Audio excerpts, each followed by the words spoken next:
കേരളത്തിലെങ്ങും ഉഷ്ണതരംഗം. ഈ കഴിഞ്ഞ ദിവസം KSEBയുടെ 250 ട്രാൻസ്ഫോമറുകൾ കത്തിപ്പോയെന്ന്. ചരിത്രത്തിൽ ഇന്നേ വരെ ഇല്ലാത്ത 5800 മുകളിൽ മെഗാവാട്ട് ഡിമാൻഡ് പീക്ക് ടൈമിൽ KSEBയിൽ ഉണ്ടാകുന്നുവെന്ന്. ഇത് വലിയൊരു പ്രശ്നത്തിലേക്കാണോ നയിക്കുന്നത്? KSEB പവർ കട്ടിലേക്ക് പോകേണ്ട സാഹചര്യമാണെന്ന് പറയുന്നു. ശരിയാണ്, തീർച്ചയായിട്ടും ഇതൊരു വലിയ ചലഞ്ച് തന്നെയാണ്. ഇപ്പോൾ നമ്മൾ ഒത്തിരി ശ്രദ്ധിക്കേണ്ട ഒരു സമയമാണ്.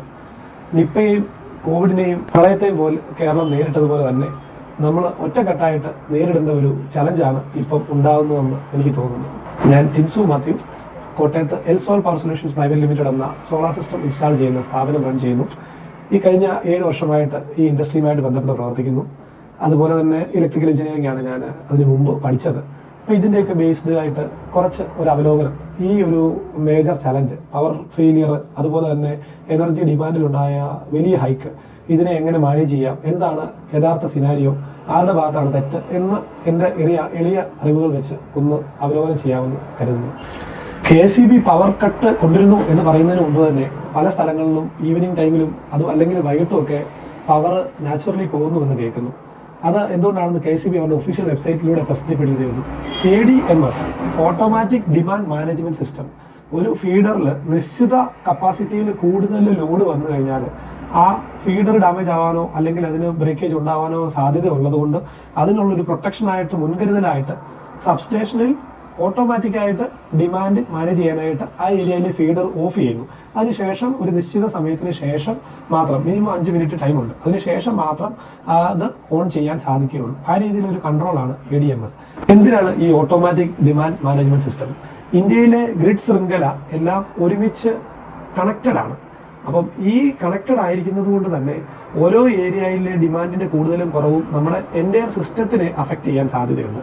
ഉദാഹരണത്തിന്, നമ്മൾ ഇടുക്കിയിലെ ജനറേറ്റർ പ്രവർത്തിക്കുമ്പോൾ നമ്മൾ കൂടുതൽ വൈദ്യുതി ഉപയോഗിക്കുമ്പോൾ അതിന്റെ ഡിമാൻഡ് കൂടുന്നതനുസരിച്ച് നമ്മൾ വണ്ടി ഓടിക്കുമ്പം കയറ്റം കയറുമ്പോൾ ചെറിയ ഗിയറുകളിൽ ഫസ്റ്റിലും സെക്കൻഡിലും ഇട്ട് പോകത്തില്ലേ, അതേ രീതിയിൽ തന്നെ നമ്മുടെ ലോഡ് കൂടുമ്പോൾ, ലോഡെന്ന് ഉദ്ദേശിക്കുന്നത് ഇവിടെ നമ്മുടെ ലൈറ്റും ഫാനും ഫ്രിഡ്ജ് മോട്ടറൊക്കെയാണ്, ആ ലോഡ് കൂടുമ്പോൾ ജനറേറ്ററിന് അല്ലെങ്കിൽ അതിനോട് കപ്പിൾ ചെയ്ത ടർബൈന് കൂടുതൽ പവർ വേണ്ടി വരുന്നു, അല്ലെങ്കിൽ അതിന് പ്രഷർ താങ്ങാൻ പറ്റാതെ വരുന്നു. ആ രീതിയിൽ വരുമ്പോഴാണ് എക്സ്ട്രാ ഡിമാൻഡ് മീറ്റ് ചെയ്യേണ്ട വരുന്നത്. നമ്മൾ സെൻട്രൽ ഗ്രിഡിൽ നിന്ന് മേടിക്കുകയോ എക്സ്ട്രാ മറ്റ് സോഴ്സുകളിൽ നിന്ന് പവർ ഫീഡ് ചെയ്യുകയോ ചെയ്യേണ്ട വരുന്നത്. അപ്പോൾ അത്തരത്തിൽ ഏതെങ്കിലുമൊക്കെ ഒരു ഏരിയകളിലും ഹ്യൂജ് ഡിമാൻഡ് ഉണ്ടായിട്ട് ഒരു ഏരിയ മുഴുവൻ ഓഫായി പോയിരിക്കട്ടെ, അങ്ങനെ ഒരു ഏരിയ ഓഫായി പോയിട്ട് പിന്നെ അതിൻ്റെ ഒരു ഇമ്പാക്റ്റ് ബാക്കി സ്ഥലങ്ങളിലെയും അഫക്റ്റ് ചെയ്യും. അപ്പം അടുത്ത ഏരിയകളിലെ ജനറേറ്റിംഗ് സ്റ്റേഷനുകളിൽ ചിലപ്പം ഓഫായിരിക്കും. ഒറ്റയടിക്ക് ഹ്യൂജ് ഏരിയയിൽ ഓഫ് ആവുകയോ അല്ലെങ്കിൽ തിരിച്ച് ഒറ്റയടിക്ക് ഹ്യൂജ് ഏരിയയിൽ സപ്ലൈ ഓൺ ആവുകയോ ചെയ്താൽ സിസ്റ്റത്തിന് മാനേജ് ചെയ്യാൻ പാടുവരും. അങ്ങനെ കണക്റ്റഡ് ആയിട്ട് പല പല ഏരിയകളിൽ സിസ്റ്റം ഓഫായി പോയാൽ എൻ്റെ സിസ്റ്റത്തിനെ തന്നെ ബാധിക്കും. അതിനാണ് ബ്ലാക്ക് ഔട്ട് എന്ന് പറയുന്നത്. ഇന്ത്യയിൽ 1-2 എനിക്കൊന്ന് 2001 മറ്റോ ബ്ലാക്ക് ഔട്ട് ഉണ്ടായിട്ടുണ്ട്, ഒരു സദേൺ പാർട്ട് മാത്രമായിട്ട്. അതുപോലെ വേറൊരു റീജിയണിലും ബ്ലാക്ക് ഔട്ട് ഉണ്ടായിട്ടുണ്ട്. അതായത് അത്രയും ഏരിയകളിലെ മുഴുവൻ വൈദ്യുതി ശൃംഖലയും നിലച്ചു പോകുന്ന ഒരു സിറ്റുവേഷനാണ് ബ്ലാക്ക് ഔട്ട് എന്ന് പറയുന്നത്. അപ്പോൾ അതിനുള്ള ഒരു പ്രൊട്ടക്ഷനാണ് KSEBയുടെ ഈ ഒരു മെക്കാനിസം. നിലവിൽ ഒഫീഷ്യലി ഒരു പവർ കട്ട് അവർ കൊണ്ടുവന്നിട്ടില്ല. പക്ഷേ ഈ സിനാരിയോ ആണെങ്കിൽ ഉറപ്പായിട്ടും ഇമ്മീഡിയറ്റ്ലി, അതുപോലെ തന്നെ ഉപയോഗത്തിന്റെ കണക്കെടുത്ത് നോക്കിയാൽ ഞാൻ പറഞ്ഞു പീക്ക് ടൈമിൽ 5825 അത്രയും അടുത്ത ഡിമാൻഡ് വരുന്നു. ഉപയോഗിച്ച യൂണിറ്റിന്റെ കണക്കെടുത്ത് നോക്കിയാൽ 114 ദശലക്ഷം യൂണിറ്റ് അല്ലെങ്കിൽ 114 മില്യൺ യൂണിറ്റ്സ് ആണ് ഈ കഴിഞ്ഞ ദിവസങ്ങളിൽ കേരളം ഉപയോഗിച്ചത്. അത്രയും ഹ്യൂജ് കൺസംഷനാണ് ഇപ്പം വന്നുകൊണ്ടിരിക്കുന്നത്. മറ്റൊന്ന് നിലവിലെ ചലഞ്ചായിട്ട് വന്നിരിക്കുന്നത്, നമുക്ക് ഇന്നത്തെ കേരളത്തിലെ ഉപയോഗത്തിന്റെ ഏതാണ്ട് 30% ഹൈഡ്രോ പവർ പ്ലാന്റുകൾ കൊണ്ടാണ് നമ്മൾ മാനേജ് ചെയ്യുന്നത്. നമ്മളൊരു വലിയ അസറ്റാണ്. കാരണം പീക്ക് ടൈമിൽ വലിയ കൂടിയ റേറ്റ് ഉള്ള സമയങ്ങളിൽ നമുക്ക് കൂടുതലായിട്ട് ഹൈഡ്രോ പവർ പ്ലാന്റ് ഉപയോഗിച്ച് ആ ഒരു എനർജി സേവിങ്സിനെ മാനേജ് ചെയ്യാൻ സാധിക്കുന്നു. പക്ഷേ പല ഡാമുകളിലും 30% അതിന് താഴെയായിട്ട് വെള്ളത്തിന്റെ അളവുകൾ എത്തിയിരിക്കുന്നു. അവിടെയും നമുക്ക് ചലഞ്ചസും റെസ്ട്രിക്ഷൻസും ആണ് വന്നുകൊണ്ടിരിക്കുന്നത്.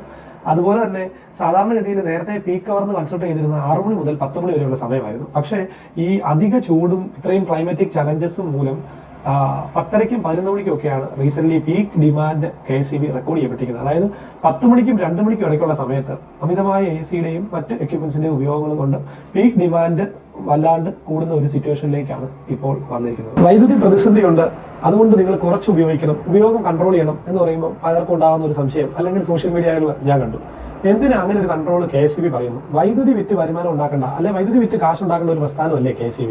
അപ്പോൾ അവരെന്തിനാ കൺട്രോൾ ചെയ്യാൻ പറയുന്നത്? കൂടുതൽ വിൽക്കും. ഒരു കച്ചവടക്കാരൻ ആളുടെ പ്രൊഡക്റ്റ് കൂടുതൽ വിൽക്കാനാണല്ലോ ആഗ്രഹിക്കുന്നത്, അതുകൊണ്ട് കൂടുതൽ വരുമാനം ഉണ്ടാക്കാനാണല്ലോ ആഗ്രഹിക്കുന്നത്. പക്ഷേ അതല്ല സിനാരിയോ. KSEB നമ്മൾ ചിന്തിക്കേണ്ടത് നമ്മുടെയും കൂടെ തന്നെ ഒരു പ്രസ്ഥാനം ആണെന്ന് തന്നെയാണ്. അവർക്ക് പ്രാക്ടിക്കലായിട്ട് ഏറ്റവും ബെസ്റ്റ് സൊല്യൂഷൻ കേരളത്തിന് തരാൻ എങ്ങനെ സാധിക്കും എന്നുള്ള രീതിയിൽ ചിന്തിക്കുമ്പോഴാണ് നിലവിൽ കുറച്ച് കൺട്രോൾ ആവശ്യമാണെന്ന് പറയുന്നത്. അതിൻ്റെ ഒരു ബാക്ക്ഗ്രൗണ്ട് കൂടി ഞാൻ എക്സ്പ്ലെയിൻ ചെയ്താലേ നിങ്ങൾക്ക് കുറച്ചും കൂടെ മനസ്സിലാകത്തുള്ളൂ.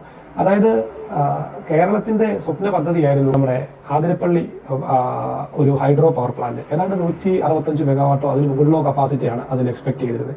പക്ഷേ നമ്മുടെ പാരിസ്ഥിതിക പ്രശ്നങ്ങളും ചലഞ്ചസും കൊണ്ട് അത് മുന്നോട്ട് നിൽക്കുകയാണ്. അതുപോലെ തന്നെ കുറെ വർഷങ്ങൾക്ക് മുമ്പ് ഏതാണ്ട് 1980 കാലങ്ങളിൽ നമുക്ക് വന്ന ഒരു അടിപൊളി പ്രൊജക്റ്റ് ആയിരുന്നു ഒരു ന്യൂക്ലിയർ പവർ പ്ലാന്റ്. അത് ഏതാണ്ട് 3 ജിഗാവാട്ട് അടുത്ത്, ഇപ്പോഴത്തെ നമ്മുടെ ഇടുക്കി പവർ പ്ലാന്റ് 730 മെഗാവാട്ടോളാണുള്ളത്. അതിന്റെ ഒരു 3-4 ഇരട്ടി അടുത്ത് കപ്പാസിറ്റി ഉള്ള ഒരു പവർ പ്ലാന്റ് ആയിരുന്നു ആ പദ്ധതി. പക്ഷെ അത് റേഡിയേഷനും മറ്റ് പ്രശ്നങ്ങളും ഉണ്ടാകുമെന്നുള്ള എതിർപ്പ് കൊണ്ട് അതും ഒഴിവാക്കേണ്ടി വന്നു. പക്ഷേ നിർഭാഗ്യവശാൽ അത് കേരളത്തിന്റെ തൊട്ടടുത്ത് കൂടംകുളത്ത് തമിഴ്നാട് സ്ഥാപിച്ചു. അവർക്ക് അതിൻ്റെതായിട്ടുള്ള കുറെ ബെനിഫിറ്റ്സുകൾ അതിനുശേഷം ഉണ്ടായി. അപ്പൊ അത്തരത്തില് ഈ ഡിമാൻഡ് മാനേജ് ചെയ്യാനും നമുക്കുള്ള റിക്വയർമെന്റ് മീറ്റ് ചെയ്യാനുമുള്ള പുതിയ പ്രൊജക്ട് പ്ലാനിങ്ങിലുള്ള ചില ചലഞ്ചസ് KSEBക്ക് ഫേസ് ചെയ്യേണ്ടതായിട്ട് വരുന്നുണ്ട്. അപ്പം ഇത് KSEBിനെ ഒരിക്കലും വെള്ളം പൂശാനല്ല ഞാൻ ഈ വീഡിയോയിലൂടെ ഉദ്ദേശിക്കുന്നത്. ഒരു നാച്ചുറൽ ആയിട്ടുള്ള സിനാരിയോ എൻ്റെ പരിമിതമായ അറിവുകളും വിവരങ്ങളും വെച്ച് ജനങ്ങളിൽ എത്തിക്കാൻ മാത്രമാണ് തീർച്ചയായിട്ടും ശ്രമിക്കുന്നത്. മറ്റ് കാരണം ഞാൻ ഭരിക്കുന്ന പാർട്ടിയോ അല്ലെങ്കിൽ എതിർ പാർട്ടിയോ ഒന്നും അല്ല, അതിനോടൊന്നും ഉദ്ദേശിച്ച് ചെയ്യുന്ന ഒരു ഇൻഫർമേഷൻ അല്ല കേട്ടോ. അതുപോലെ തന്നെ നമ്മൾ എൻ്റെ കസ്റ്റമേഴ്സ് നമ്മുടെ സൈഡിൽ നിന്ന് തന്നെ ചില ചലഞ്ചസും ബുദ്ധിമുട്ടുകളും ഈ ഒരു സിസ്റ്റം ഹാൻഡ്ലിങ്ങിന് ഉണ്ടാവുന്നുണ്ട്. അതായത് ഉദാഹരണത്തിന് നിങ്ങളൊന്ന് ചിന്തിച്ച് നോക്കിയാൽ അറിയാം, ഈ ടച്ചിങ് വെട്ട്, ഈ ചില്ലകൾ മുട്ടി നിൽക്കുന്നത്, അത് വോൾട്ടേജ് കുറയ്ക്കാനും കുറെ പവർ ഭൂമിയിലേക്ക് ഡിസിപ്പേറ്റ് ചെയ്തു പോകാനും കാരണമാകുന്നുണ്ട്. അതുപോലെ തന്നെ ഈ മുകളിലെ ടച്ചിങ് വെട്ട് തൊട്ട് മുകളിൽ വന്ന ചില്ലയും കമ്പും 11 kV മുട്ടിയും ശ്രദ്ധിച്ചിട്ടില്ലേ? 11 kV ആണെങ്കിൽ വലിയ ഭൂം എന്നുള്ള ഒച്ച കേൾക്കും. അപ്പൊ അത് അവിടെ AB സ്വിച്ച് ട്രിപ്പാവുന്നു. അങ്ങനെയുള്ള ചലഞ്ചസ്. ചിലപ്പം കമ്പ് ഒടിഞ്ഞ് അതിന്റെ പുറത്ത് കിടന്നിട്ട് 1-2 തവണ KSEBക്കാർ ഓണാക്കി കൊടുക്കുന്നു, എന്നാലും ഇത് വീണ്ടും അടിച്ചു പോകുന്നു. പിന്നെ അവർ വണ്ടി എടുത്തിറങ്ങി വെയിലത്തോ മഴയത്തോ ആണെങ്കിലും ആ റോഡ് വഴി മുകളിൽ നടന്ന് എവിടെയാണ് ഇത് മുട്ടിയെന്ന് കണ്ടുപിടിക്കണം, അത് റിമൂവ് ചെയ്ത് റെക്ടിഫൈ ചെയ്യണം. അപ്പൊ അതൊക്കെ ഈ ടച്ചിങ് വെട്ടുമായിട്ട് ബന്ധപ്പെട്ട് പലപ്പോഴും ഞാൻ ഞങ്ങളുടെ നാട്ടിലൊക്കെയും പലയിടത്തായിട്ട് ശ്രദ്ധിച്ചിട്ടുള്ളതാണ്. ടച്ചിങ് വെട്ടുകാർ വരുമ്പം അവരുടെ നല്ല മരമോ അല്ലെ കായ്ക്കുന്ന ഫലവൃക്ഷമോ അതൊക്കെ പോകാതിരിക്കാൻ വേണ്ടി അതിന് ചില്ല മാത്രം വെട്ടേ, കുറച്ച് വെട്ടിയാൽ മതി, വലിയ കമ്പ് വെട്ടണ്ട, അത് വെട്ടണ്ട, ഇത് വെട്ടണ്ടെന്ന് പറയും. അതുപോലെ വീണ്ടും ലൈനിന്റെ തൊട്ടടുത്ത് നമ്മൾ വലിയ മരങ്ങൾ വെച്ച് പിടിപ്പിക്കുന്നു, അത് കടമുഴുകി അതിന്റെ പുറത്ത് വീഴുന്നു. അതുപോലെ തന്നെ നൂതന ടെക്നോളജികളുടെ അഭാവങ്ങൾ നമ്മൾ യൂട്യൂബിലും ഫേസ്ബുക്കിലും കണ്ടിട്ടില്ലേ? യൂറോപ്യൻ രാജ്യങ്ങളിലൊക്കെ ഭയങ്കര അഡ്വാൻസ് ആയിട്ടുള്ള മെഷീനറികളുണ്ട് ഇതുപോലെ മരങ്ങളുടെ ചില്ല വെട്ടാന്, മരം വെട്ടി മാറ്റാന്, അത്തരം കാര്യങ്ങളൊക്കെ നമ്മളിവിടെ 10 പേര് പോയി ചെയ്യുന്ന കാര്യം അത്രയും നൂതന ടെക്നോളജികളുണ്ട്. വളരെ ലിമിറ്റഡ് ടൈമിൽ ചെറിയ മാൻ പവർ കൊണ്ട് ചെയ്യാൻ സാധിക്കും. അത്തരം കാര്യങ്ങളിലും ഒക്കെയും നമുക്ക് പരിമിതികൾ ഉണ്ട്. അത്തരത്തിലൊക്കെയുള്ള പ്രാക്ടിക്കൽ ചലഞ്ചസ് ഒത്തിരി കേരളത്തിൽ ഉണ്ടാകുന്നുണ്ട്. മറ്റൊരു പ്രധാന വിഷയമാണ് നമ്മളൊരു പുതിയ കണക്ഷൻ എടുക്കാൻ നേരം അല്ലെങ്കിൽ നമ്മൾ നിലവിലുള്ള കണക്ഷൻ ഉപയോഗിച്ചുകൊണ്ടിരിക്കുമ്പോൾ കണക്റ്റഡ് ലോഡ് KSEBയിൽ വെളിപ്പെടുത്തുന്നത് പലരുടെയും ഒരു ടെൻഷനും തെറ്റിദ്ധാരണയുമാണ്. 3 ഫേസ് ആയി പോയാൽ 5000 വാട്ട്സിന് മുകളിൽ ഞാൻ എൻ്റെ കണക്റ്റഡ് ലോഡ് വെളിപ്പെടുത്തിയാൽ ഞാൻ 3 ഫേസിലോട്ട് പോകേണ്ടി വരും. 3 ഫേസ് ആയാൽ എനിക്ക് വലിയ കറണ്ട് ബിൽ ഉണ്ടാകുന്നു. കേരളം മൊത്തമേ ഉള്ള ഒരു ചിന്തയാണ് 3 ഫേസ് ഉപയോഗിക്കുന്നവർക്ക് കറണ്ട് ചാർജ് കൂടുതലാണ്. പക്ഷെ നിങ്ങൾ ആ താരിഫിന്റെ കാർഡോ ഡീറ്റെയിൽസോ ഒക്കെ എടുത്ത് നോക്കിയാൽ മനസ്സിലാവും. യൂണിറ്റ് ചാർജ് കേരളത്തിൽ ടെലിസ്കോപ്പിക് താരിഫാണ്. അപ്പോൾ അത് ഒരു നിശ്ചിത യൂണിറ്റ് 250 യൂണിറ്റ് അല്ലെങ്കിൽ 500 യൂണിറ്റിന് മുകളിൽ പോകുമ്പോൾ ടെലിസ്കോപ്പിക് താരിഫ് മാറി ഫ്ലാറ്റ് ഉപയോഗിക്കുന്ന മുഴുവൻ യൂണിറ്റിനും 500 മുകളിൽ റേറ്റ് വരാറുണ്ട്. പക്ഷേ സാധാരണ വീടുകളിലെല്ലാം ടെലിസ്കോപ്പിക് താരിഫാണ്. ഇത്ര യൂണിറ്റ് താഴെ ഉപയോഗിച്ച ഇത്ര എന്നുള്ള നിലയിൽ ഏതാണ്ട് ഒരു 3 രൂപയിൽ തുടങ്ങി ഒരു 8 രൂപ വരെ എത്തുന്ന ഒരു താരിഫാണുള്ളത്. അപ്പോൾ അതിന് സിംഗിൾ ഫേസ് ആണെങ്കിലും 3 ഫേസ് ആണെങ്കിലും യാതൊരു വ്യത്യാസമില്ല. നിങ്ങൾ ഏത് ഫേസിൽ ഉപയോഗിച്ചാലും നിങ്ങൾ ഉപയോഗിക്കുന്ന യൂണിറ്റിനനുസരിച്ചാണ് ആകെ വ്യത്യാസം വരുന്നത്. അതിന്റെ മീറ്റർ റെന്റ് 10-20 രൂപയുടെ വ്യത്യാസം സിംഗിൾ ഫേസും 3 ഫേസും തമ്മിൽ വരുന്നുണ്ട്. ഫിക്സഡ് ചാർജിലും 30 രൂപ 50 രൂപ വളരെ ചെറിയ ഡിഫറൻസ് വരുന്നുണ്ട്. അതും 500 യൂണിറ്റിന് മുകളിൽ ഉപയോഗിക്കുന്നവർക്കൊന്നും യാതൊരു വ്യത്യാസവും ഇല്ല ഫിക്സഡ് ചാർജിന്. അപ്പോൾ ആ നേരിയ ഒരു ലാഭവും തെറ്റിദ്ധാരണയും കൊണ്ട് പലരും 4900, 4500, 4100 എന്നൊക്കെ ആക്കി അല്ലെ ആക്ച്വൽ ഉള്ള കണക്റ്റഡ് ലോഡ് കാണിക്കാതിരിക്കുന്നു KSEBയിൽ. ഈ കണക്റ്റഡ് ലോഡ് ബേസ്ഡ് ആണ് അവർ ട്രാൻസ്ഫോമർ കപ്പാസിറ്റി പ്ലാൻ ചെയ്യുന്നതും കൂടുതൽ ട്രാൻസ്ഫോമറുകൾ വേണോ എന്നുള്ള കാൽക്കുലേഷനും കണ്ടീഷൻസും ഒക്കെ അവർക്ക് ഒരു പരിധി വരെ ഇത് ബേസ്ഡ് ആയിട്ടാണ് എടുക്കുന്നത്. അതുപോലെ നമ്മൾ പുതിയ വീട് വെച്ചു, അതിനുശേഷം ചിലപ്പോൾ 2-3 AC-ക്കുള്ള കണക്ഷൻ കൊടുത്താൽ അത് നമ്മൾ റിവേഴ്സ് ചെയ്ത് അവരെ ബോധ്യപ്പെടുത്തണം കൂടുതൽ ലോഡ് കൂടുന്നതായിട്ട്. അപ്പോൾ അത്തരത്തിലുള്ള പല ചെറുതും വലുതുമായ ചലഞ്ചസ് ആണ് അവിടെ ഉണ്ടായിക്കൊണ്ടിരിക്കുന്നത്. എന്നാൽ മറുഭാഗത്ത് കുറച്ച് ആക്ഷൻസും സ്റ്റെപ്സും ഇത്തിരി കൂടെ അഡ്വാൻസ്ഡ് ആയിട്ട് ശ്രമിച്ചാൽ KSEBക്ക് തീർച്ചയായിട്ടും ചെയ്യാവുന്നതും ഉണ്ട്. അവർക്ക് സെൻട്രൽ ലോഡ് ഡിസ്പാച്ച് സെന്ററിൽ നിന്ന് കളമശ്ശേരിയിൽ നിന്നുള്ള ഡേറ്റാ ബേസ്ഡോ അല്ലെങ്കിൽ സബ്സ്റ്റേഷൻ ഫീഡറുകളിൽ നിന്നുള്ള ഡേറ്റാ ബേസ്ഡോ ഒക്കെ ആയിട്ട് ആവറേജ് എത്ര ഡിമാൻഡ് വരുന്നുണ്ടെന്നും അതനുസരിച്ച് ഫോർകാസ്റ്റ് ചെയ്ത് സിസ്റ്റം കുറച്ചും കൂടെ ഇംപ്രൂവ് ചെയ്യാനുള്ള മെത്തേഡ്സ് തീർച്ചയായിട്ടും അവർക്കും എടുക്കാവുന്നതാണ്. പക്ഷേ അവരുടെ പരിമിതികളിൽ നിന്നുകൊണ്ട് മാക്സിമം എഫേർട്ട് അത് ചെയ്യാനായിട്ട് അവർ ഇടുന്നു. ഇനി ഇതല്ലാതെ കേരളത്തിൻ്റെതായ പ്രത്യേകത കൊണ്ടുള്ള മറ്റ് ക്ലൈമറ്റിക് കണ്ടീഷൻസ് നമുക്കറിയാം. ഒരു ജൂൺ ജൂലൈ മാസം വരുമ്പോൾ നല്ല മഴയും അങ്ങനെയുള്ള സിറ്റുവേഷൻസിൽ പലയിടത്ത് പ്രളയം ഉണ്ടാകുന്നു, ബുദ്ധിമുട്ടുകൾ ഉണ്ടാകുന്നു. എത്ര ഇടത്താണ് നമ്മുടെ നാട്ടിൽ പാടത്തിലൂടെയും കണ്ടത്തിലൂടെയൊക്കെ ലൈൻ വലിച്ചിരിക്കുന്നു, അവിടെ ലൈൻ പൊട്ടി വീഴുന്നു. അങ്ങനെയുള്ള പല പല പ്രശ്നങ്ങൾ അത് അവരുടെ ലിമിറ്റഡ് സ്റ്റാഫും ടീമിനെയും കൊണ്ട് അവർ വെയിലും മഴയും നനഞ്ഞ് ഇത് സോൾവ് ചെയ്യാനും റെക്ടിഫൈ ചെയ്യാനും വേണ്ടി നടക്കുന്നു. അതുപോലെ ഒരു ഏരിയയിൽ കറണ്ട് പോയാൽ ഇപ്പം ചില ഏരിയകളിൽ ട്രാൻസ്ഫോമറുകളിൽ 100, 200, 300 അതിന് കൂടുതൽ വീടുകളൊക്കെ വരെ കണക്ട് ചെയ്തിട്ടുണ്ട്. അത്രയും ഇടത്തുനിന്ന് ഡയറക്റ്റ് സെക്ഷനിലോട്ട് കോള് വരുന്നു. അപ്പോൾ ആർക്കും കോള് കിട്ടാതാവുന്നു. കോള് കിട്ടാതാവുമ്പോൾ വണ്ടി എടുത്ത് 2-3 പേര് സെക്ഷനിൽ ചെല്ലുന്നു, അവിടെ ചെന്ന് വെള്ളം വെക്കുന്നു. അവർക്ക് പണിയാനും കൂടി ഇറങ്ങാൻ പറ്റാതെ വരുന്നു. അത്തരം സിനാരിയോകളൊക്കെ നമ്മൾ പറ്റുന്ന വിധത്തിൽ ഒഴിവാക്കാനുള്ള ഒരു ശ്രമം ഒരുപക്ഷെ നല്ലതായിരിക്കും. KSEBയുടെ ഒഫീഷ്യൽ കംപ്ലൈൻറ്റ് രജിസ്റ്റർ ചെയ്യാനുള്ള വാട്സപ്പ് നമ്പറുണ്ട്, അല്ലെങ്കിൽ അവരുടെ കൺട്രോൾ റൂമിലേക്കുള്ള ടോൾ ഫ്രീ നമ്പറുണ്ട്. ആ 2 നമ്പറുകൾ ഞാനിവിടെ മെൻഷൻ ചെയ്യുന്നുണ്ട്. ഈ വാട്സപ്പ് നമ്പറിൽ നിങ്ങൾ ഡയറക്റ്റ് മെസ്സേജ് അയച്ചാൽ നിങ്ങളുടെ കംപ്ലൈൻറ്റ് ഒഫീഷ്യലി രജിസ്റ്റർ ആവുകയും കൃത്യമായിട്ട് നിങ്ങൾക്ക് സൊല്യൂഷൻ ഇമ്മീഡിയറ്റ്ലി കിട്ടുകയും ചെയ്യുന്നതാണ്. ആ ഒരു സ്റ്റെപ്പും നിങ്ങൾക്ക് ഉപയോഗിക്കാവുന്നതാണ്. മറ്റൊരു റെമഡി ഈ ഊർജ്ജ പ്രതിസന്ധിക്ക് KSEBക്ക് എടുക്കാവുന്നത് റിന്യൂവബിൾ എനർജി, സോളാർ പോലുള്ള സിസ്റ്റംസിനുള്ള പ്രൊമോഷൻസും സാധ്യതകളും ഓപ്പർച്യൂണിറ്റീസുമാണ്. അതിനെപ്പറ്റി കൂടി കുറച്ച് നേരം ബ്രീഫ് ചെയ്യാം. അത് തീർച്ചയായിട്ടും KSEB എടുക്കുന്നതന്നെ ഉണ്ട്. നമുക്കറിയാം നിലവിൽ റിന്യൂവബിൾ എനർജി റിച്ച് സ്റ്റേറ്റ്സ്, അതായത് 1 ഗിഗാവാട്ടിന് മേളിൽ സോളാർ പ്ലാന്റ്, 1000 മെഗാവാട്ടിന് മേളിലുള്ള ഇന്ത്യയിലെ 5-6 സംസ്ഥാനങ്ങളിലൊന്നാണ് കേരളം. അതുപോലെ തന്നെ ഈ കഴിഞ്ഞ KSEBയുടെ സൗര പദ്ധതി KSEB ഒത്തിരി സപ്പോർട്ടീവായിട്ടുള്ള ആക്ഷൻസ് എടുത്തായിരുന്നു. നിലവിൽ പ്രധാനമന്ത്രി PM സൂര്യ ഘർ മുഫ്ത് ബിജ്ലി യോജന, ആ ഒരു സ്കീമിൽ 78,000 രൂപ സബ്സിഡി കിട്ടുന്ന സബ്സിഡി, അതിനെയും KSEB വളരെ സ്വീകാര്യമായിട്ട് എടുക്കുകയും അതിനൊരു സെപ്പറേറ്റ് ടീം ഉണ്ടാക്കി ഒരു നോഡൽ ഓഫീസർ അപ്പോയിന്റ് ചെയ്ത് അതിന്റെ സക്സസിന് വേണ്ടി കുറെ ആക്ഷൻസ് KSEBയുടെ സൈഡിൽ നിന്ന് റീസെന്റ് സെൻട്രലിൽ നിന്ന് അതിന്റെ വെബ്സൈറ്റും പോർട്ടലിലും ലോഗിനും പല ചലഞ്ചസ് ഞങ്ങൾ സോളാർ കമ്പനികളും കസ്റ്റമേഴ്സും ഫേസ് ചെയ്യുന്നുണ്ട്. എങ്കിലും പറ്റുന്ന സ്റ്റെപ്സും സപ്പോർട്ടുകളും ആ സൈഡിലും ഒക്കെ KSEB സോളാറിന് പ്രൊമോഷനായിട്ട് എടുക്കുന്നുണ്ട്. പക്ഷേ എങ്കിലും അറിവില്ലായ്മ കൊണ്ടോ ചില സംശയങ്ങൾ കൊണ്ടോ ചില ആളുകൾ സോളാർ മൂലം ചില മിസ്റ്റേക്കുകൾ ഉണ്ടാകുന്നു എന്നൊക്കെ പറയുന്നുണ്ട്. അതിൻ്റെ ഒരു ഏറ്റവും കോമൺ ആയിട്ട് പറയുന്ന ഒരു കമന്റ്, വീട്ടിൽ സോളാർ വെക്കുന്നു അപ്പോൾ അതുകൊണ്ട് വളരെ ലാവിഷായിട്ട് വൈദ്യുതി ഉപയോഗിക്കാമല്ലോ എന്നുള്ള ചിന്തയിൽ ഒരു കൺട്രോളും ഇല്ലാതെ വെറുതെ അങ്ങ് വൈദ്യുതി ഉപയോഗിക്കുവാണ്. പക്ഷെ അത് തെറ്റാണ്. കാരണം ഓൾറെഡി 4,000, 5,000 അല്ലെ അത്യാവശ്യം കറണ്ട് ബില്ലുള്ളവരൊക്കെ ആയിരിക്കും വലിയ സോളാർ ഇൻസ്റ്റാൾ ചെയ്യുന്നത്. അത് അവർക്ക് ഫിനാൻഷ്യലി സൗണ്ട് ആയിട്ടുള്ളവരാണ്. അവർ സോളാർ വെച്ചാലും ഇല്ലെങ്കിലും അവർക്ക് AC ഉപയോഗിക്കണമെങ്കിൽ അവർ AC ഉപയോഗിക്കും, അല്ലെങ്കിൽ അവർക്ക് ലൈറ്റ് ഉപയോഗിക്കണമെങ്കിൽ ലൈറ്റ് ഉപയോഗിക്കും. ഇനി ഈവൻ ഇതിനകത്ത് കുറച്ച് കാര്യം ഉണ്ടെന്ന് തന്നെ കരുതിക്കോ. ഏതാണ്ട് 90,000 റെസിഡൻഷ്യൽ കൺസ്യൂമേഴ്സ് ആണ് കേരളത്തിൽ സോളാർ ഉപയോഗിക്കുന്നത്. ഈ 90,000 പേരും സോളാർ ഉള്ളതിന്റെ പേരിൽ ഒരു AC അങ്ങ് കൂടുതൽ ഉപയോഗിച്ചെന്നിരിക്കട്ടെ, അല്ലെങ്കിൽ 2-3 ലൈറ്റും ഫാനും ഒക്കെ ഇത്തിരി ആവശ്യമായിട്ട് അങ്ങ് ഇട്ടെന്നിരിക്കട്ടെ. ഒരു ആവറേജ് ഈ മുഴുവൻ 90,000 പേർക്കും 1 കിലോവാട്ട് ഇത് എക്സ്ട്രാ ഡിമാൻഡ് വന്നാൽ 90 മെഗാവാട്ടിന്റെ അധികം ഡിമാൻഡാണ് മാക്സിമം വരുന്നത്. 90 മെഗാവാട്ട് ഞാൻ മുമ്പേ പറഞ്ഞു.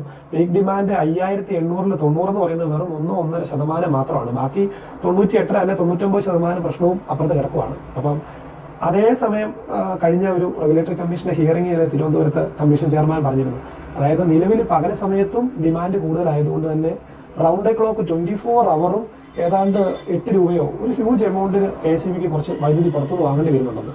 അതിനൊക്കെ റെമഡിയാണ്, അതിനൊക്കെ ഉള്ള നല്ല കൺട്രോളാണ് ഈ ഒരു സോളാറിലൂടെ ഒരു ജിഗാവാട്ട് അടുത്ത്, അല്ലെങ്കിൽ റൂഫ് ടോപ്പിലൂടെ ഏതാണ്ട് 500 മെഗാവാട്ട് അടുത്ത് കേരളത്തിൽ വൈദ്യുതി ഉത്പാദിപ്പിക്കാൻ സാധിക്കുന്നുണ്ടെന്നുള്ളത്. അതുപോലെ ഹൈബ്രിഡ് സിസ്റ്റംസ് ഇപ്പോൾ ഒത്തിരി പ്രചാരത്തിൽ വരുന്നുണ്ട്. അപ്പോൾ പീക്ക് അവറിൽ ഹൈബ്രിഡും അല്ലെങ്കിൽ ബാറ്ററിയിൽ നിന്ന് എടുക്കാൻ ഉള്ള സാധ്യതകളുണ്ട്. അതുപോലെ ഓഫ് ഗ്രിഡ് സോളാർ സിസ്റ്റംസ് ബാറ്ററിയിൽ നിന്നുള്ള വൈദ്യുതി ഉപയോഗിക്കാൻ സാധിക്കുന്നതുകൊണ്ട് അതിലും ഡിമാൻഡ് കുറയാനുള്ള അല്ലെങ്കിൽ അത്തരത്തിലുള്ള ഓപ്പർച്യൂണിറ്റികൾ അവിടെ ഉണ്ടാകുന്നുണ്ട്. അതുപോലെ തന്നെ ഞാൻ മുമ്പേ പറഞ്ഞ പോലെ ഒരു ഹൈഡ്രോയോ തെർമൽ പവർ പ്ലാന്റിലൊക്കെ റെസ്ട്രിക്ഷൻസ് കേരളത്തിൽ ഉള്ളതുകൊണ്ട് തന്നെ ഡേ ടൈമിൽ സോളാറിൽ നിന്ന് കൂടുതൽ ഉത്പാദിപ്പിക്കാൻ സാധിച്ചാൽ പല മറ്റ് സംസ്ഥാനങ്ങളിലൊക്കെ ഉപയോഗിക്കാം. പമ്പ്ഡ് സ്റ്റോറേജ് എന്നുള്ളൊരു കൺസെപ്റ്റ്, ഡേ ടൈമിൽ കുറഞ്ഞ റേറ്റിൽ ജനറേഷൻ സാധിച്ചാൽ ഈ നമ്മുടെ വെള്ളം പമ്പ് ചെയ്ത് വീണ്ടും മുകളിൽ എത്തിച്ചിട്ട് അത് പീക്ക് അവറിലേക്ക് യൂസ് ചെയ്യാവുന്ന രീതിയിൽ നമുക്ക് ഉപയോഗിക്കാവുന്ന രീതിയിലുള്ള സാധ്യതകൾ അതും ലോകത്ത് പല സ്ഥലങ്ങളിലും ഉപയോഗിക്കാറുള്ളതാണ്. എസ്പെഷ്യലി ഇന്ത്യയിലും പലയിടത്തും ഉപയോഗിക്കാറുള്ളതാണ്. അത്തരത്തിലും സോളാർ സിസ്റ്റംസ് ഹെൽപ്പ് ചെയ്യാൻ സാധ്യതയായിട്ടുള്ള ഓപ്പർച്യൂണിറ്റീസ് ഉണ്ട്. ഞങ്ങൾ എൽസോൾ തന്നെ കേരളത്തിൽ 2500 മുകളിൽ സോളാർ സിസ്റ്റംസ് ഇൻസ്റ്റാൾ ചെയ്തിട്ടുണ്ട്.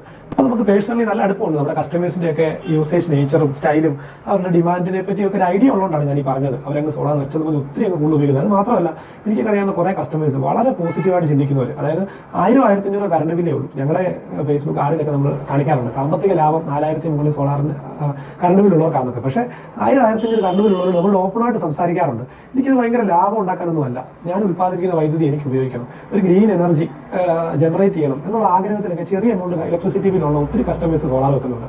അവർക്ക് എക്സസ് കൊടുത്താൽ ഏതാണ്ട് 2 രൂപ 67 പൈസ ചെറിയ എമൗണ്ടാണ് കിട്ടുന്നത്. അവരുടെ ഉപയോഗം നള്ളിഫൈ ചെയ്താൽ അവർക്ക് ആ ബെനിഫിറ്റ് കിട്ടുന്നുണ്ട്. പക്ഷേ എക്സസ് കൊടുത്താൽ ചെറിയ എമൗണ്ട് ആണ് കിട്ടുന്നത്. അപ്പോൾ അത് ഒക്കെ പോലും നമുക്ക് ഹെൽപ്ഫുൾ ആണ്. ഡേ ടൈമിൽ നമ്മുടെ കേരളത്തിലെ ഡിമാൻഡ് മീറ്റ് ചെയ്യാൻ ഒത്തിരി ഹെൽപ്ഫുൾ ആയിട്ട് അത്തരത്തിലെ എനർജി നമുക്ക് കേരളത്തിൽ കിട്ടുന്നുണ്ട്. അതുപോലെ തന്നെ മറ്റൊരു പോയിന്റ് ഞാൻ മുമ്പേ പറഞ്ഞ പോലെ ചില തെറ്റിദ്ധാരണയുടെ പേരിൽ, ഞാൻ വിശ്വസിക്കുന്നു ചില തെറ്റിദ്ധാരണയുടെ പേരിലാണ് അങ്ങനെ പറയുന്നത്. അതായത് പകല് കുറഞ്ഞ റേറ്റ് ഉള്ളപ്പോൾ വൈദ്യുതി കൊടുത്തിട്ട് വൈകിട്ട് സമയത്ത് കൂടിയ റേറ്റ് ഉള്ളപ്പം സോളാർ കസ്റ്റമേഴ്സിന് കുറച്ച് കൊടുക്കുന്നുണ്ടല്ലോ, അതുകൊണ്ടൊരു വലിയ സാമ്പത്തിക നഷ്ടമല്ലേ, അതുകൊണ്ടൊരു വലിയ ഇമ്പാക്റ്റ് അല്ലേ എന്ന്. പക്ഷേ അതും അത്ര വലിയ ഒരു ഇമ്പാക്റ്റ് അല്ല. അതിൻ്റെ ഫിനാൻഷ്യൽ ആസ്പെക്ട്സിലേക്ക് ഞാൻ ആധികാരികമായിട്ട് അധികം കടക്കുന്നില്ല, ഒത്തിരി എനിക്കറിയത്തില്ല. പക്ഷേ എങ്കിലും അതിൻ്റെ ഒരു സിമ്പിൾ ലോജിക്ക് ഞാൻ പറയാം. കേരളത്തിൽ 1,40,00,000 കൺസ്യൂമേഴ്സ് ഉണ്ട്. അതിൽ ഏതാണ്ട് 1 കോടി അടുത്ത് റെസിഡൻഷ്യൽ കൺസ്യൂമേഴ്സ് ആണ്. ഈ റെസിഡൻഷ്യൽ കൺസ്യൂമേഴ്സിന് എല്ലാവർക്കും ഉള്ള അവകാശമാണ് ടെലിസ്കോപ്പിക് താരിഫ്. പകൽ ഉപയോഗിച്ചാലും രാത്രി ഉപയോഗിച്ചാലും വൈകിട്ട് ഉപയോഗിച്ചാലും എപ്പോൾ ഉപയോഗിച്ചാലും അവർ ഉപയോഗിക്കുന്ന യൂണിറ്റ് അനുസരിച്ച് സ്ലാബ് റേറ്റിലാണ് അവർക്ക് ഇലക്ട്രിസിറ്റി ബില്ല് വരുന്നത്. അപ്പോൾ അത് ഇത്ര യൂണിറ്റിന് മുകളിൽ പോയാൽ ഉപയോഗിക്കുന്ന മൊത്തം യൂണിറ്റിന് ഫിക്സഡ് ആയിട്ടുള്ളൊരു റേറ്റ്, അല്ലാതെ TOD ടൈം ബേസ്ഡ് ആയിട്ടല്ല വീടുകളിൽ റെസിഡൻഷ്യൽ കസ്റ്റമേഴ്സിന് ബില്ല് വരുന്നത്. 2 കേസുകളിൽ TOD ബില്ലിംഗ് ഉണ്ട്. 20 കിലോവാട്ട് മേളിൽ കണക്ടർ ലോഡ് ഉണ്ടെങ്കിലോ അല്ലെങ്കിൽ ഒരു മാസത്തെ ഉപയോഗം 500 യൂണിറ്റ് കൂടുതലാണെങ്കിലോ. ഇതല്ലാത്ത എല്ലാ കേസുകളിലും കസ്റ്റമേഴ്സിന് ഉപയോഗിക്കുന്ന യൂണിറ്റ് ബേസ്ഡ് ആണ് കറണ്ട് ബില്ല്. അപ്പം 100-200 യൂണിറ്റ് ഉപയോഗിക്കുന്ന ആളുകൾ പകല് ഉപയോഗിക്കുന്ന അതേ റേറ്റിൽ തന്നെയാണ് വൈകിട്ട് 8 മണിക്കും 10 മണിക്കും ഈ പീക്ക് അവർ ഡിമാൻഡ് ഉള്ളപ്പോഴും എല്ലാം ഉപയോഗിക്കുന്നത്. അത് കേരളത്തിലെ ഒരു റെസിഡൻഷ്യൽ കൺസ്യൂമറുടെ റൈറ്റാണ്. അതേ റൈറ്റ് തന്നെ എല്ലാവർക്കും വേണം. അത് സോളാർ വെച്ചു അല്ലെങ്കിൽ അവർ ശരിക്കും രാജ്യ പുരോഗതിക്ക് വേണ്ടി ഒരു നല്ല സ്റ്റെപ്പാണ് വെച്ചത്. അല്ലെ അവർ അതിൽ ഇൻവെസ്റ്റ് ചെയ്തു എന്ന് പറഞ്ഞ് ഒരു റെസിഡൻഷ്യൽ കസ്റ്റമറുടെ റൈറ്റ് അവർക്ക് ഇല്ലാതാവാൻ പാടില്ല. അത് എല്ലാവർക്കും ഈക്വൽ ആയിട്ടുള്ള റൈറ്റ് ആയതുകൊണ്ട് തന്നെ അതിനെ ഒരിക്കലും ഒരു നഷ്ടവും ഇമ്പാക്റ്റും ആയിട്ട് നമുക്ക് കണക്കാക്കാൻ സാധിക്കില്ല. അപ്പോൾ വീഡിയോ കാണുന്ന കുറച്ച് പേർക്കെങ്കിലും ബുദ്ധിമുട്ടും ചലഞ്ചസിനെ പറ്റി ഒരു ഐഡിയ കിട്ടിയിട്ടുണ്ടാവും. അപ്പോൾ നമുക്ക് എന്ത് ചെയ്യാൻ സാധിക്കും, നമുക്ക് എന്ത് കൺട്രോൾ ഇതിൽ കൊണ്ടുവരാൻ സാധിക്കും. നിലവിൽ ഞാൻ പറഞ്ഞു ആ ഒരു പീക്ക് അവറിലാണ് ഏറ്റവും കൂടുതൽ ചലഞ്ചസ് ഉണ്ടാവുന്നത്. അപ്പോൾ നമുക്ക് പ്ലാൻഡായിട്ട് ഉപയോഗിക്കാവുന്ന ലോഡുകൾ, മോട്ടർ, വാഷിംഗ് മെഷീന്, അത്തരം പ്ലാൻഡ് ലോഡുകൾ 6 മണിക്കും വൈകിട്ട് 11 മണി 12 മണി അല്ലെങ്കിൽ രാത്രി സമയത്തും നമ്മൾ ഒട്ടും തന്നെ ഉപയോഗിക്കാതിരിക്കുക. മാക്സിമം അത് മുൻകൂട്ടി ഈവനിങ്ങിലും നമ്മൾ അലാറം വെച്ചോ ഓർത്തോ വീട്ടിൽ ആരോടെങ്കിലും ഒക്കെ പറഞ്ഞോ എങ്ങനെയെങ്കിലുമൊക്കെ പ്ലാൻഡ് ലോഡ്സിൽ നല്ലൊരു കൺട്രോൾ മാക്സിമം കൊണ്ടുവരിക. രണ്ടാമത് AC നമുക്ക് ഒരു കംഫർട്ടാണല്ലോ കിട്ടണ്ടേ, തണുത്ത് വിറയ്ക്കാൻ വേണ്ടിയല്ലല്ലോ അപ്പോൾ സാധിക്കുന്നത്. പക്ഷേ എന്നാലും ഒരുപക്ഷെ ചിലരുടെ ഇഷ്ടവും ചിലരുടെ സാഹചര്യം അനുസരിച്ച് കൂടുതൽ തണുപ്പ് വേണമായിരിക്കും. എങ്കിലും നിങ്ങളൊന്ന് ട്രൈ നോക്കിയാൽ മനസ്സിലാവും. ഒരു 24 ഇടുന്നതോ 18 ഇടുന്നതോ ഭയങ്കര ഹ്യൂജ് ഡിഫറൻസ് ഒന്നും നമുക്ക് ഉണ്ടാകത്തില്ല. അപ്പോൾ അതുകൊണ്ട് തന്നെ ടെമ്പറേച്ചർ ഒരു കംഫർട്ട് അനുസരിച്ച് ഒരു ഹ്യൂമൻ ബോഡിയുടെ ഇതനുസരിച്ച് ഒരു 24 to 26 റേഞ്ചിലൊക്കെയാണ് ടെമ്പറേച്ചർ എങ്കിൽ AC-യുടെ പ്രത്യേകിച്ച് ഇപ്പോഴത്തെ ഇൻവെർട്ടർ ടൈപ്പ് AC ഒക്കെ ആകുമ്പോൾ അതിന് ലോഡ് കമ്പാരിറ്റീവ്ലി കുറവായിരിക്കും. അല്ലെങ്കിൽ അറ്റ്ലീസ്റ്റ് ഈ ഒരു പീക്ക് അവർ ടൈമിൽ ആ ഒരു ടെമ്പറേച്ചർ കൺട്രോൾ ചെയ്യാൻ സാധിക്കും. ആവശ്യമില്ലാത്ത ലൈറ്റും ഫാനുകളും ഈ പണ്ട് കാലത്ത് നമ്മൾ കേട്ടിട്ടുണ്ട് ഈ വൈദ്യുതി ലാഭിക്കാൻ വേണ്ടി എപ്പോഴെപ്പോഴും ഓണാക്കുകയോ ഓഫാക്കുകയോ ചെയ്താൽ കൂടുതൽ വൈദ്യുതി എടുക്കുമെന്ന്. അതുകൊണ്ട് ചിലരൊക്കെ 5-10 മിനിറ്റ് ഒക്കെ വേണ്ടാത്തതാണെങ്കിലും ഇനി ഞാൻ ഓഫാക്കി ഓണാക്കിയിട്ട് കൂടുതൽ കറണ്ട് ചാർജ് ആവണമെന്നൊക്കെ ഓർത്ത് ഓഫാക്കാതിരിക്കാറുണ്ട്. അതൊക്കെ ഒരു തെറ്റായിട്ടുള്ള ഇതാണ്. ഒരു ഫാൻ ശരിയാണ്, ഇടുമ്പോൾ ഇനീഷ്യലി ഒരു 1-2 സെക്കൻഡ് കുറച്ച് പവർ എടുക്കുമെന്നുള്ളത് ശരിയാണ്. പക്ഷേ 5-10 മിനിറ്റ് ഓഫ് ചെയ്തിടാൻ അവസരം ഉണ്ടെങ്കിൽ അത് ലൈറ്റ് ആണെങ്കിലും ഫാൻ ആണെങ്കിലും എന്ത് എക്യുപ്മെന്റ് ആണെങ്കിലും നമ്മൾ ഓഫ് ചെയ്ത് കൊടുക്കുക തന്നെ വേണം. അത് തന്നെയാണ് നമുക്ക് വൈദ്യുതി സേവ് ചെയ്യാനുള്ള ഓപ്പർച്യൂണിറ്റി. അങ്ങനെ ആവശ്യമില്ലാത്ത സ്ഥലങ്ങൾ, നമ്മൾ ഉപയോഗിക്കാത്ത സ്ഥലങ്ങൾ നമ്മൾ കൃത്യമായിട്ട് ഓഫ് ചെയ്യുന്നു, കൺട്രോൾ ചെയ്യുന്നു ഉണ്ടെന്ന് ഉറപ്പാക്കണം. അതുപോലെ വൈകിട്ട് ടൈമിൽ ഒത്തിരി തവണ ഫ്രിഡ്ജ് തുറക്കാതൊക്കെ ഇരുന്നാൽ നമുക്ക് കുറച്ച് കൺട്രോളായിട്ട് പ്ലാൻഡായിട്ട് ചെയ്താൽ കുറച്ച് ടൈം ഒരു 2-3 മണിക്കൂറൊക്കെ ഫ്രിഡ്ജ് ഓഫ് ചെയ്തിട്ടാലും അതിൽ തണുപ്പൊക്കെ നിൽക്കും. അങ്ങനെ സാധിക്കുന്നത്ര കുറച്ച് ടൈമൊക്കെ ഒന്ന് ഓഫ് ചെയ്ത് കൊടുക്കാൻ പറ്റുവാണെങ്കിൽ അതും നല്ലതാണ്. മറ്റൊന്ന്, നമുക്ക് എനർജി എഫിഷ്യൻ്റ് ആയിട്ടുള്ള BLDC fan, LED light, LED അത്തരത്തിലുള്ള എനർജി എഫിഷ്യൻ്റ് ആയിട്ടുള്ള ഒത്തിരി പഴയ AC-യോ ഒത്തിരി പഴയ അത്തരത്തിലുള്ള എക്യുപ്മെന്റ്സ് ഒക്കെ ഉണ്ടെങ്കിൽ അതൊന്ന് കൃത്യമായി റിപ്പയർ ചെയ്യുകയോ മെയിൻ്റനൻസ് ചെയ്യുകയോ അല്ലെങ്കിൽ അല്പം കൂടെ എനർജി എഫിഷ്യൻസി ഉള്ള പ്രോഡക്ട്സിലേക്ക് നമ്മൾ ഇൻവെസ്റ്റ് ചെയ്യുകയോ ഒക്കെ ചെയ്യുന്നത് നമുക്ക് കറണ്ട് ബില്ല് കുറയാനും നമുക്ക് ഈ ഒരു സിനാരിയോയ്ക്കൊരു നമ്മുടെ ഒരു ചെറിയ സ്റ്റെപ്പ്, നമ്മുടെ ഒരു ചുവടുവയ്പ് അതിനും ഹെൽപ്ഫുൾ ആവും. അതുപോലെ തന്നെ വീടുകൾ മാത്രമല്ല കൊമേഴ്ഷ്യൽ സ്ഥാപനങ്ങളും കമ്പനികളുടെ ഓണേഴ്സോ അല്ലെങ്കിൽ സീനിയർ പൊസിഷനിലുള്ളവരോ ഒക്കെ ഒന്ന് ശ്രദ്ധിക്കുക. സ്റ്റാഫൊക്കെ വർക്ക് ചെയ്തിട്ട് എഴുന്നേറ്റ് പോകുന്ന സ്ഥലങ്ങൾ അല്ലെങ്കിൽ ഉപയോഗിക്കാത്ത സ്ഥലങ്ങളിൽ സ്വിച്ചും ലൈറ്റും ഫാനും ഒക്കെ വേണ്ട വിധത്തിൽ ഓഫ് ചെയ്യുന്നതും കൺട്രോൾ ചെയ്യുന്നുണ്ടെന്ന്. അതുപോലെ ലൈറ്റ് ബോർഡുകൾ സാധിക്കുമെങ്കിൽ ഇത്രയും ബുദ്ധിമുട്ടുള്ള ഒരു സിനാരി ആയതുകൊണ്ട് നമ്മൾ കൊമേഴ്ഷ്യൽ സ്ഥാപനങ്ങളിൽ രാത്രി 5, 8, 10 ട്യൂബൊക്കെയുള്ള ലൈറ്റ് ബോർഡുകൾ കഴിയുന്നത് പോലെ ഒഴിവാക്കാൻ സാധിക്കുമെങ്കിൽ അതും ഒരു നല്ല സ്റ്റെപ്പായിരിക്കും. മറ്റൊരു പ്രധാനപ്പെട്ട നമ്മളെ കൊണ്ടാവുന്ന കൺട്രോൾ എന്ന് പറയുന്നത് അല്ലെങ്കിൽ ഒരു ഇമ്പാക്റ്റ് എന്ന് പറയുന്നത് ഇലക്ട്രിക് വെഹിക്കിൾസിന്റെ വരവാണ്. നമ്മൾ പണ്ട് കാർ മാത്രമായിരുന്നു, പക്ഷേ ഇപ്പോൾ കാറായിട്ടാണെങ്കിലും 2 വീലറായിട്ടാണെങ്കിലും ഒത്തിരി ഇലക്ട്രിക് വെഹിക്കിൾസിന്റെ പെനിട്രേഷൻ കേരളത്തിൽ ഉണ്ടാകുന്നുണ്ട്. അത് ഏറ്റവും നമ്മുടെ ക്ലൈമറ്റ് കൺട്രോളിനും നമ്മുടെ എല്ലാവരുടെയും നന്മയ്ക്ക് വേണ്ടി തന്നെ അവരെടുത്ത സ്റ്റെപ്പാണ് ഇലക്ട്രിക് വെഹിക്കിൾ എന്ന് പറയുന്നത്. അതിനെ നമുക്ക് ഒരിക്കലും കുറ്റം പറയാൻ പറ്റത്തില്ല, നല്ല കാര്യം തന്നെയാണ്. ഇലക്ട്രിക് വെഹിക്കിൾസ് ഉപയോഗിക്കുന്നവരെ എല്ലാവരെയും തീർച്ചയായിട്ടും പ്രൊമോട്ട് ചെയ്യുകയും സപ്പോർട്ട് ചെയ്യേണ്ടിയിരിക്കുന്നു. പക്ഷേ എങ്കിലും അതിൻ്റെ ചാർജിങ് സാധിക്കുന്നിടത്തോളം പീക്ക് അവറിലല്ലാതിരിക്കാൻ ഏതെങ്കിലും രീതിയിൽ പറ്റുമെങ്കിൽ ഒന്നുകിൽ ഒരു ടൈമർ വെച്ചിട്ട് അത് ഓണാക്കുന്ന രീതിയിലോ, രാത്രി 12 മണിക്ക് ശേഷമോ 1 മണിക്ക് ശേഷമോ ഒക്കെ ഒരു ടൈമർ വെച്ചിട്ട് ഇലക്ട്രിക് വെഹിക്കിൾ വെളുപ്പിനെ സമയത്തോ ഒക്കെ ചാർജ് ചെയ്യുന്ന രീതിയിലാണെങ്കിൽ ഏറ്റവും നല്ലതായിരിക്കും. അല്ലെങ്കിൽ നമ്മൾ പീക്ക് അവറിൽ അല്ലാതെ പകൽ സമയത്ത് സാധിക്കുമെങ്കിൽ ഇലക്ട്രിക് വെഹിക്കിൾസിൻ്റെ ചാർജിങ് ചെയ്യാൻ സാധിച്ചാൽ അതൊരു വലിയ കൺട്രോൾ ആയിരിക്കും നമുക്ക് ഈ ഒരു കാര്യത്തിലേക്ക് ഹെൽപ്ഫുൾ ആവുന്നത്. ഇനി നമ്മൾ ഈ ഡിമാൻഡിന്റെ കാരണം ഇത്രയും വലിയ ഊർജ്ജ പ്രതിസന്ധി അല്ലെങ്കിൽ ഇത്രയും കൂടുതൽ ഡിമാൻഡ് 114 ദശലക്ഷം യൂണിറ്റിന്റെ ഉപയോഗം അല്ലെങ്കിൽ ഇപ്പം 6 ജിഗാവാട്ട് അല്ലെങ്കിൽ 6000 മെഗാവാട്ടിനോട് അടുത്ത് നമ്മുടെ പീക്ക് അവർ ഡിമാൻഡ് വരുന്നു. അതിന്റെ കാരണത്തെ പറ്റിയാണ് പറയുന്നത്. തീർച്ചയായിട്ടും കാരണം നമ്മുടെ കേരളത്തിന്റെ വളർച്ച തന്നെയാണ്. നമ്മുടെയൊക്കെ വെൽബീയിങ്ങും നമ്മുടെ ഗ്രോത്തും തന്നെയാണ് അത് കാണിക്കുന്നത്. ഒരു പാർട്ട്. രണ്ടാമത്തെ പാർട്ട് നിലവിലെ ഈ വലിയ ടെമ്പറേച്ചറും ചൂടുമുണ്ട്. ഈ 2 പാർട്ടായിട്ട് പറഞ്ഞാൽ ഇപ്പം നമുക്കറിയാം, ഒരു സാധാരണ കൂലിപ്പണിക്ക് പോയാൽ കേരളത്തിൽ 800 തൊട്ട് 1000 രൂപ അല്ലെങ്കിൽ അതിന് മുകളിലൊക്കെ തച്ച് കിട്ടുന്ന ഒരു സാഹചര്യമാണ്. അതുപോലെ മറ്റ് ജോലികളാണെങ്കിലും അല്ലെങ്കിൽ കുറേ ആളുകൾ വിദേശത്ത് ചിലപ്പോൾ ഒരു വീട്ടിലൊക്കെ കാണും. അപ്പോൾ ഫിനാൻഷ്യലി നമ്മൾ കുറച്ചും കൂടെ സ്ട്രെങ്തും ബെറ്ററും ആയി വരുന്നുണ്ട് കേരള ജനത. അപ്പോൾ അതുകൊണ്ട് തന്നെ ഇലക്ട്രിക് വെഹിക്കിൾസ് അല്ലെങ്കിൽ ഇൻഡക്ഷൻ കുക്കർ, മൈക്രോവേവ് ഓവന്, അങ്ങനെ അഡ്വാൻസ്ഡ് ആയിട്ടുള്ള ടെക്നോളജികൾ, ഇലക്ട്രിക്കലി ഓപ്പറേറ്റഡ് ആയിട്ടുള്ള കൂടുതൽ എക്യുപ്മെന്റ്സ് കേരളത്തിലെ ജനത ഉപയോഗിച്ചു തുടങ്ങി. അതിൻ്റെ ഡിമാൻഡ് നന്നായിട്ട് കൂടി വരുന്നുണ്ട്, നല്ല രീതിയിൽ കൂടി വരുന്നുണ്ട്. അതുപോലെ തന്നെ ഈ ചൂട് കാലത്ത് AC-യുടെ ഉപയോഗം, പണ്ട് കാലത്ത് ഒരുപക്ഷെ AC ഒരു ആഡംബര വസ്തുവാണെങ്കിൽ ഇപ്പോൾ സാധാരണക്കാരുടെ വീട്ടിലും ഒക്കെ AC നല്ല രീതിയിൽ ഉപയോഗിക്കാൻ തുടങ്ങിയിരിക്കുകയാണ്. അപ്പോൾ അത് നമ്മുടെ കേരളത്തിൻ്റെ വളർച്ച തന്നെയാണ്, കേരളത്തിൻ്റെ ബെറ്റർമെന്റ് തന്നെയാണ് കാണിക്കുന്നത്. അത് തീർച്ചയായിട്ടും വരും വർഷങ്ങളിൽ വളരെ കൂടുന്ന പ്രതിഭാസത്തിലേക്ക് തന്നെ ആയിരിക്കും പോകുന്നത്. കാരണം എഫിഷ്യൻ്റ് ആയിട്ടുള്ള എക്യുപ്മെന്റ്സ് ഇലക്ട്രിക്കലി അവൈലബിൾ ആണ്. അതുപോലെ ഫാസ്റ്റ് ആയിട്ട് സൊല്യൂഷൻസ് നമുക്ക് ഇലക്ട്രിക്കലി ഉള്ള എക്യുപ്മെന്റ്സ് അല്ലെ അത്തരത്തിലുള്ള കുക്കിങ്ങിലൂടെ അവൈലബിൾ ആണ്. അതുകൊണ്ട് തന്നെ അത് ഇനിയും കൂടുതൽ ആളുകൾ ഉപയോഗിക്കും. അതിൻ്റെ ഡിമാൻഡ് കൂടി തന്നെ വരും. ഇപ്പം എൻ്റെ വീട്ടിലാണെങ്കിൽ തന്നെ ഞാൻ കഴിഞ്ഞ 30-31 വർഷം AC-യിലൊന്നും അല്ല കിടന്നത്. ഇപ്പം റീസെൻ്റ്ലി ഭയങ്കര ചൂടൊക്കെ ആയിട്ട് പെണ്ണുമ്പിള്ള നിർബന്ധിച്ചിട്ട് ഞാനും മേടിച്ചൊരു AC കഴിഞ്ഞ ആഴ്ച. അപ്പോൾ എല്ലാവരും ഇത്തരത്തിലെ ഇലക്ട്രിക് എക്യുപ്മെന്റ്സിന്റെ ഉപയോഗം കൂടുന്നതാണ് ഈ ഒരു ഹ്യൂജ് ഡിമാൻഡിന്റെ കാരണത്തിലേക്ക് വരുന്നത്. അതുപോലെ തന്നെ റീസെൻ്റ്ലി മീഡിയാസിൽ ഒരു ന്യൂസ് വന്നായിരുന്നു, സോളാറിന് ചില കൺട്രോളോ മീറ്ററിംഗിൽ വ്യത്യാസമോ വരുന്നതൊക്കെ. അത് കമ്മീഷന്റെ ഹിയറിംഗിൽ കമ്മീഷൻ വ്യക്തമാക്കിയായിരുന്നു അങ്ങനെ ഒരു ചർച്ച അന്നത്തെ ആ ഒരു ഹിയറിംഗിൽ ഇല്ല എന്ന്. അപ്പോൾ KCB അത് ക്ലാരിഫൈ ചെയ്തായിരുന്നു. അന്ന് നമ്മുടെ വൈദ്യുതി മന്ത്രി കൃഷ്ണൻകുട്ടി സാറ് ഫേസ്ബുക്കിൽ ഒഫീഷ്യലി പോസ്റ്റും ചെയ്തായിരുന്നു. റിന്യൂവബിൾ എനർജിനെ പ്രൊമോട്ട് ചെയ്യാനും സപ്പോർട്ട് ചെയ്യുന്ന രീതിയിലുള്ള ആക്ഷൻസ് ആണ് ഈ ഗവൺമെന്റ് നിലവിൽ എടുത്തിട്ടുള്ളതെന്ന് പബ്ലിക്കലി പോസ്റ്റും ചെയ്തായിരുന്നു. അതുപോലെ നമ്മുടെ നിലവിലെ chairman and managing director Rajan സാറാണെങ്കിലും ഒക്കെ ഞങ്ങൾ പലപ്പോഴും കണ്ടിട്ടുള്ളപ്പോഴൊക്കെ ഈ ഗ്രീൻ എനർജിയോടും റിന്യൂവബിൾ എനർജിയോടും ഒത്തിരി ഒരു നല്ല പോസിറ്റീവ് ആറ്റിറ്റ്യൂഡാണ് എടുത്തിട്ടുള്ളത്. ഒരു പൊതുവെയുള്ള പറച്ചിലല്ലേ, രോഗം വരുന്നതിന് മുമ്പ് വരാതെ സൂക്ഷിക്കണം, വന്നിട്ട് ചികിത്സിക്കുന്നതിൽ നല്ല അതാണ്. കാരണം പണ്ടൊക്കെ നമ്മൾ സ്കൂളിലും കോളേജിലും ഒക്കെ കേട്ടിട്ട് പലരും പറഞ്ഞിട്ടുണ്ട്, നാളേക്ക് വേണ്ടി വരും തലമുറയ്ക്ക് വേണ്ടി ഭൂമിയെ കരുതണം, സൂക്ഷിക്കണം, പ്രൊട്ടക്ട് ചെയ്യണം, വേണ്ട മുൻകരുതലുകൾ എടുക്കണം, പ്ലാസ്റ്റിക് വലിച്ചെറിയരുത്, മണ്ണ് ഒലിപ്പ് തടയണം, അല്ലെങ്കിൽ ഒത്തിരി മണ്ണെടുത്ത് ഭൂമിയുടെ നാച്ചുറൽ ഷേപ്പ് നശിപ്പിക്കരുത് എന്നൊക്കെ ഒത്തിരി കാര്യങ്ങൾ കേൾക്കുന്നത്. അതെല്ലാം വന്ന് ഞാനിപ്പോഴും ഓർക്കുന്നത് സ്കൂളിലും കോളേജിലൊക്കെ കേട്ടത് നാളേക്ക് വേണ്ടി, നാളത്തെ തലമുറയ്ക്ക് വേണ്ടി എന്നൊക്കെ പറഞ്ഞു. പക്ഷേ അത്ഭുതം എന്താണെന്ന് വെച്ചാൽ നാളേക്ക് വേണ്ടിയൊന്നും അല്ല, അതൊക്കെ ഇന്നാണ്. നമ്മൾ ചെയ്യുന്നതിൻ്റെയൊക്കെ ഇമ്പാക്റ്റ് ഇമ്മീഡിയറ്റ്ലി നമുക്ക് അഫക്റ്റ് ചെയ്യാൻ തുടങ്ങിയിട്ടുണ്ട്. 1, 2, 3 വർഷം കൊണ്ടൊക്കെ തന്നെ അഫക്റ്റ് ഉണ്ടാകുന്നതിൻ്റെ സൂചനകളാണ് ഇത്രയും വലിയ അന്തരീക്ഷ ഊഷ്മാവ് കൂടുകയും ഇത്രയും ഹൈ ടെമ്പറേച്ചർ കേരളത്തിൽ വരികയും അതുപോലെ ഇമ്പാക്റ്റ്. അതുപോലെ തന്നെ ഈ മഞ്ഞും പുകയും കൂടെ ഒക്കെ കൂടിയിട്ട് ഫോഗ് പോലെ വന്നിട്ട് യാത്രാ തടസ്സങ്ങൾ, അല്ലെങ്കിൽ ഡൽഹിയിലൊക്കെ വിഷപ്പുക ശ്വസിച്ച് ആളുകൾക്ക് ബുദ്ധിമുട്ടുണ്ടാകുന്നു. അങ്ങനെ ഈ എൻവയോൺമെന്റൽ ഇമ്പാക്റ്റ് നമുക്ക് തന്നെ 2, 3, 5 കൊല്ലം കഴിഞ്ഞാൽ ജീവിക്കാൻ പറ്റാത്ത സിറ്റുവേഷനിലേക്ക് പോകുന്ന നിലയ്ക്ക് ചലഞ്ചസ് ഉണ്ടായിക്കൊണ്ടിരിക്കുകയാണ്. അപ്പോൾ അതുകൊണ്ട് നമ്മുടെ മക്കൾക്ക് വേണ്ടിയോ നാളേക്ക് വേണ്ടിയോ ഒന്നുമല്ല, നമുക്ക് വേണ്ടി തന്നെ നമ്മൾ അത്തരം കാര്യങ്ങളിലും എടുക്കാവുന്ന സ്റ്റെപ്സ് നമുക്ക് എടുക്കണം. അത് എല്ലാവർക്കും അറിയാവുന്ന കാര്യങ്ങളൊക്കെ തന്നെയാണ്. പറ്റുന്ന രീതിയിൽ മരങ്ങൾ വെച്ചുപിടിപ്പിക്കാൻ സാധിക്കുക.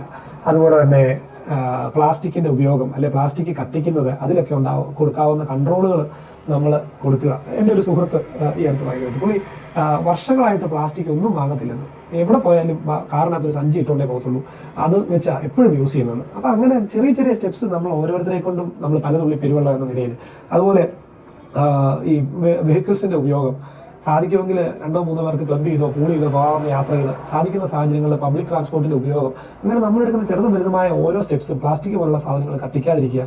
അങ്ങനെ ഓരോ ആക്ഷൻസും നമുക്ക് ഏറ്റവും പ്രകൃതിക്കും നമുക്ക് എല്ലാവർക്കും തന്നെ ഉപകാരപ്രദമായിട്ടുള്ളതായിരിക്കും.